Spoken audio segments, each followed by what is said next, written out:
সাইদি হুজুরকে যে সময় ফাঁসির রায় দিল 28 ফেব্রুয়ারি 2013, আমাদের সাতক্ষীরাতে অনেকগুলো প্রাণ সেদিন ঝরে গিয়েছিল।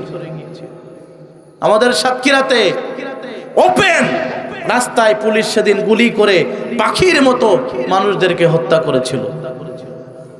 হুজুর যে 13টা বছর জেল খাটলেন, কি অপরাধ ছিল তার, কি অপরাধ ছিল তার।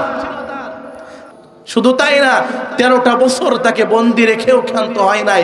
শেষ পর্যায়ে এসে তারা যখন দেখলো এবার নির্বাচন এসে গেছে, এই মুহূর্তে যদি কোনো না কোনোভাবে আল্লামা সাইদি ছাড়া পায় এবং সে যদি একটা বক্তৃতা দেয়, সেখানে লক্ষ লক্ষ মানুষের সমাগম হতে পারে, আর সেই বক্তৃতার মাধ্যমে গোটা দেশের মানুষের ব্রেন পরিবর্তন হয়ে যেতে পারে, সবাই কোরআনের কথা মেনে নিয়ে ইসলামী বিপ্লব তারা ঘটিয়ে দিতে পারে।